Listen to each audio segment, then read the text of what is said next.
10 নম্বর। দেখো তাহলে এখানে আমরা নতুনত্ব কী কী পেলাম, আমরা একটু যদি দেখি নতুনত্বর বিষয়গুলো।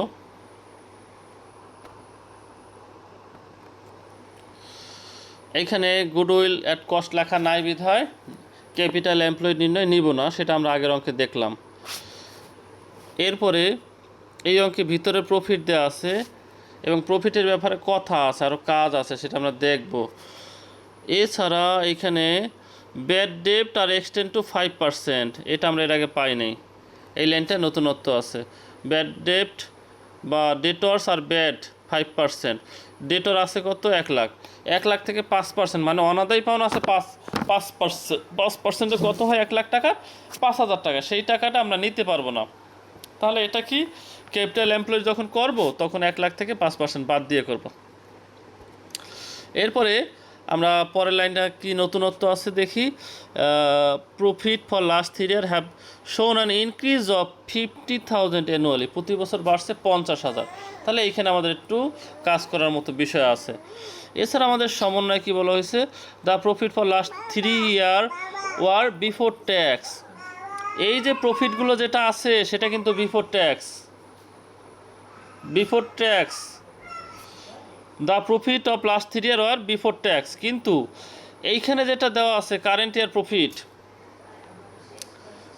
প্রফিটে যে ট্যাক্সটা দেওয়া থাকবে, এখানে কিন্তু ট্যাক্স বাদ দিয়ে, সাধারণত কি মূল অঙ্কে যে টাকাটা থাকে সেটা সবসময় ট্যাক্স বাদ দেওয়া থাকে।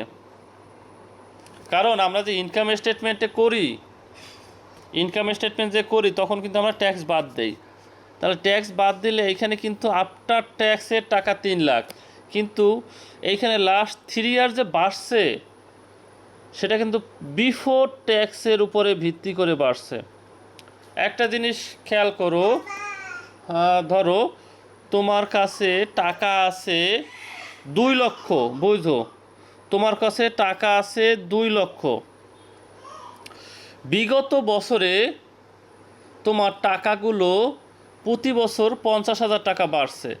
তার মানে কি 2026 সালে তোমার কাছে টাকা আছে 2 লাখ, তাহলে 1 বছর আগে তোমার 50,000 যেহেতু বাড়ছে, তাহলে এর আগের বছর ছিল কত 1,50,000। কারণ কি 50,000 থেকে বেড়ে 2 লাখ হয়েছে। তাহলে 24 সালে কত হবে, 24 সালে হবে আবার 1 লাখ টাকা। মানে কি এইভাবে তোমার প্রতি বছর বাড়ছে, 1 লাখের সাথে 50,000 বেড়ে হয়েছে 1,50,000, 1,50,000 সাথে 50,000 বেড়ে হয়েছে 2 লাখ। এখন এইখানে যদি বিষয়টা এমন থাকতো যে এই 2 লাখ টাকা না, তুমি সরকারকে ট্যাক্স দিয়েছো আরও 2 লাখ টাকা, তাহলে কিন্তু এই 2 লাখ টাকা কত হওয়ার কথা ছিল, 4 লাখ টাকা হওয়ার কথা ছিল। খেয়াল করো, একটু আগে যে উদাহরণ দিলাম, তোমার টাকা হওয়ার কথা ছিল কত, প্রফিট 4 লাখ, কিন্তু সরকারকে ট্যাক্স দিয়ে দিয়েছো 2 লাখ টাকা। তুমি 2 লাখের উপর ভিত্তি করে বাড়াইছো কমাইছো প্রফিট। গত বছর ছিল 1.5 লাখ, তার আগের বছর ছিল 1 লাখ। কিন্তু যদি তোমার প্রফিট ট্যাক্স সহ এইটা হয়ে থাকে তাহলে তো আগের বছরের প্রফিট হবে কত, 3,50,000, কারণ যে 50,000 বাড়ছে, তার আগের বছরের প্রফিট হবে কত 3 লক্ষ। এইটা হওয়ার কথা না, কারণ তুমি তো সরকারকে ট্যাক্স দিয়েছো তারপরে প্রফিট। তো এইখানে যে কথাটা বলছে, এই যে প্রফিটটা বাড়ছে লাস্ট 3 ইয়ার, সেটা কি বিফোর ট্যাক্সের উপরে বাড়ছে। আর আমাদের এইখানে যে 3 লাখ দেওয়া আছে সেটা কিন্তু আফটার ট্যাক্স প্রফিট। তাহলে এইখান থেকে আমরা প্রফিটটা যদি নির্ণয় করি, খেয়াল করো কীভাবে নির্ণয় করব। এই 3 লাখ টাকা যে প্রফিট আছে সেটা কিসের উপর ভিত্তি করে, এই 40% ট্যাক্স বাদ দেওয়ার পরে। তোমার টাকা যদি থাকে 100 টাকা, সেইখান থেকে যদি 40 টাকা ট্যাক্স দিয়ে থাকো, তাহলে তোমার টাকা থাকবে কত 60 টাকা, নাকি 60 টাকা থাকবে না তোমার। এখন এইখানেও বিষয়টা এরকম, তোমার প্রফিট থেকে 40% ট্যাক্স দিয়ে দিছো, তোমার হাতে আছে কত 60% টাকা। এই 3 লক্ষ টাকা কত পার্সেন্টের টাকা বলতে পারো, 60%-এর টাকা। কারণ তোমার টোটাল প্রফিট ছিল 100%, এর মধ্যে ট্যাক্স দিয়ে দিয়েছো 40%, তোমার হাতে রইল 60%। এই যে 3 লক্ষ টাকা, এটা 60%-এর টাকা। কেন 60%-এর টাকা, কারণ তুমি তো ইনকাম স্টেটমেন্ট করে ব্যালেন্স শিট করো, ইনকাম স্টেটমেন্টে ট্যাক্স বাদ দিয়ে তারপর ব্যালেন্স শিট করা হয়। এখন আমরা যদি প্রফিটের ব্যাপারটা হিসাব করি, এই 3 লক্ষ টাকা যদি কত পার্সেন্টের টাকা হয়, 60% টাকা হয়, তাহলে আমাদের 100% টাকা কত? আমরা এখানে ভাগ যদি করি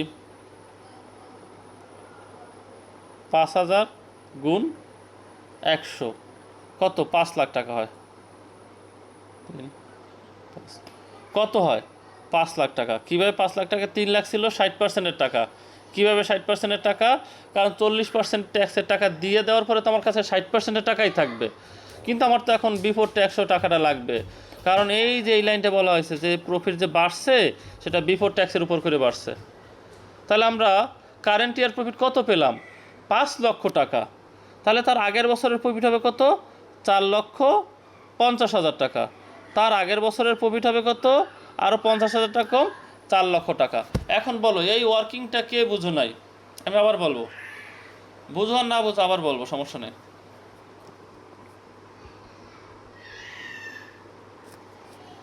আমরা কিন্তু এতক্ষণ শুধু প্রফিট বের করার জন্য আলোচনা করছি, শুধুমাত্র প্রফিটের ব্যাপারটা আলোচনা করছি। এই অঙ্কে কিন্তু তোমাদের নতুনত্ব অনেক কিছু শেখার আছে। আবার একটু বলি, এইখানে লাইনটা বলা হয়েছিল কি, the profit last 3 year were before tax. বিগত সালে যে প্রফিটগুলো ছিল সেটা কিসের? বিফোর ট্যাক্সে ছিল। আর ট্যাক্সের ছিল কত? 40%।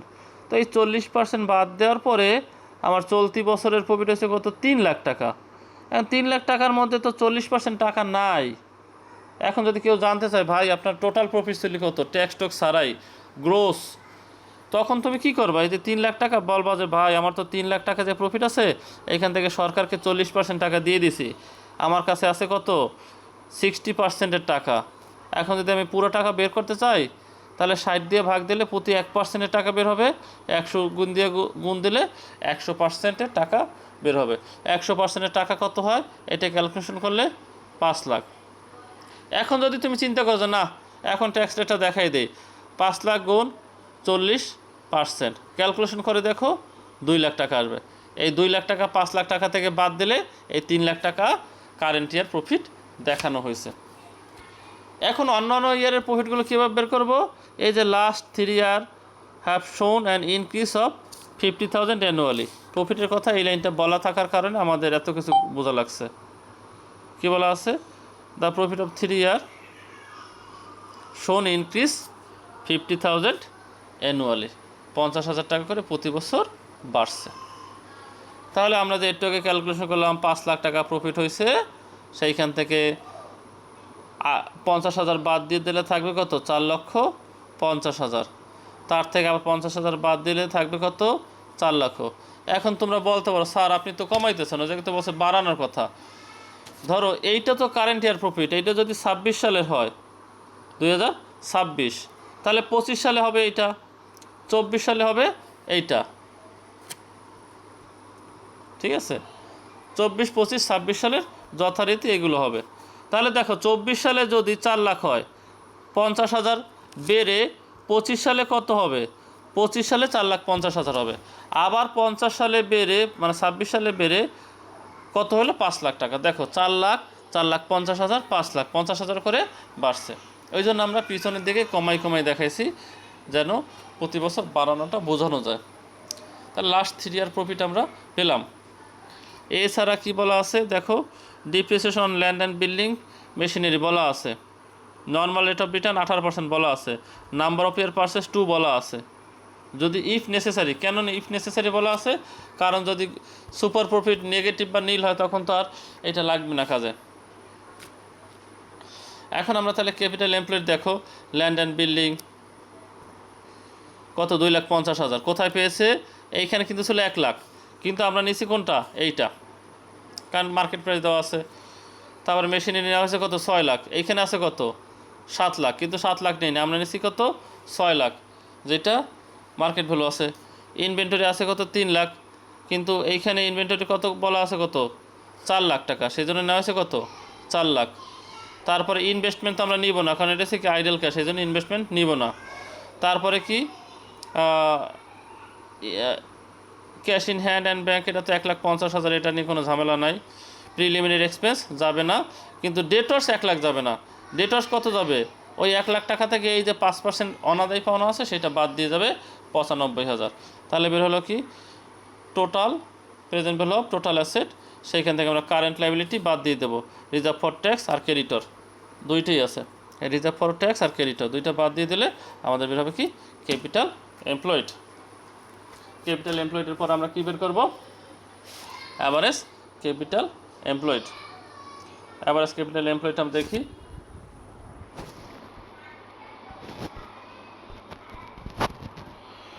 এই যে দেখো current year profit before tax, এই যে 5 লাখ বানাইছে, আমি কিন্তু তোমাদের ওয়ার্কিং করে বুঝাইছি, তারপর ওরা এখানে ভিতরে করছে, আমি আর আলাদাভাবে দেখাচ্ছি না। 5 লাখ কিন্তু তোমাদের অলরেডি বের করে বুঝাইছি। সেই 5 লাখের সাথে বিভিন্ন অ্যাডজাস্টমেন্ট, কী কী অ্যাডজাস্টমেন্ট? এই দেখো ব্যাড ডেপ্ট, এর আগের অঙ্কে কিন্তু এই ব্যাড ডেপ্টের কাজ করে না, এখানে নতুন শিখতেছো ব্যাড ডেপ্ট। আর ডিপ্রিসিয়েশন একটু আগে শিখছো, সেই ডিপ্রিসিয়েশন এইখানে। আর একটা জিনিস আছে, এই যে ইনভেস্টমেন্টের সুদ কত 10,000, ওরা কিন্তু 1 লাখ টাকা 10% দেখাইছে, আমাদের সেটা দেখানো লাগবে না, কারণ ওরা বলেই দিয়েছে ইনভেস্টমেন্ট থেকে ইনকাম কত 10,000। দেখো তোমাদের যদি লাইনটা একটু দেখাই,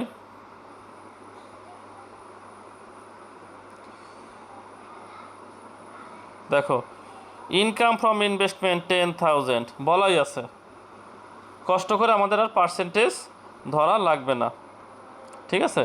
তাহলে আমরা সরাসরি 10,000 টাকা নিয়ে নিতে পারি, আমাদের পার্সেন্টেজ দেখানোর কোনো প্রয়োজনীয়তা নাই। এই দেখো তাহলে এই অঙ্কে আমরা নতুন পেলাম ব্যাড ডেপ্ট। এই যে ট্যাক্স রেট হিসাব করেন, যে বিফোর ট্যাক্স প্রফিট বের করে সেইটা বের করা শিখলাম। তারপরে ইনভেস্টমেন্টের যে 10,000 টাকাটা তো দেওয়াই আছে, ল্যান্ড অ্যান্ড বিল্ডিংয়ের পার্সেন্টেজ দেওয়া আছে, সরাসরি ধরবো ডিপ্রিসিয়েশন, যা বের হবে সেখান থেকে আমরা ট্যাক্স বাদ দেবো আবার। তারপর বেরোলো কত 2,52,000। অ্যাভারেজ মেনটেনেবল প্রফিট কীভাবে? এই দেখো প্রতি বছর আমাদের প্রফিটের পরিমাণ দেখানো হয়েছে। এই যে বর্তমান বছরের প্রফিট কত 5 লাখ, কিন্তু সেইখান থেকে আর এই যে ব্যাড ডেপ্টটা বাদ দিয়ে দেখানো হয়েছে। কেন ব্যাড ডেপ্টটা বাদ দিয়ে দেখানো হয়েছে? কারণ ব্যাড ডেপ্টটা ভিতরে বাদ দেওয়া ছিল না, সেই জন্য চলতি বছরের প্রফিট থেকে ব্যাড ডেপ্টটা বাদ দিয়ে দেখাইতে হবে। 4,95,000, তার আগে 4,50,000, তার আগে 4 লাখ, সেইটার অ্যাভারেজ করলে 4,48,333। আর কি কি খরচ আছে? এই যে 3টা খরচ আছে, সেটা আমরা এই অঙ্কেও দেখছি, এইখানেও দেব, ঠিক আছে? বাদ দেওয়ার পর আমরা ট্যাক্স বাদ দেবো, অ্যাভারেজ মেনটেনেবল প্রফিট বের হবে। এরপর আর কোনো ঝামেলা নেই, আমরা নর্মাল প্রফিট বের করবো, average capital employed into normal rate of return. Average capital employed into normal rate of return কত হলো? 2,10,420 টাকা। তারপরে বের করবো কি সুপার প্রফিট, কীভাবে? Average maintainable profit minus normal profit, super profit বের হলো কত? 13,580 টাকা। গুডউইল হবে কি নাম্বার অফ ইয়ার পারচেজ গুণ দিলে আমাদের গুডউইল বের হয়ে যাবে। তাহলে এই অঙ্কে আমাদের অনেক কিছু নতুনত্ব শিখলাম। আশা করি তোমরা যদি এই কিছু অঙ্কগুলো আলোচনা যা করছি এতদিন যাবৎ, এগুলো যদি ঠিকমতো করো বাসায়, তাহলে তোমাদের আশা করি আর কোনো সমস্যা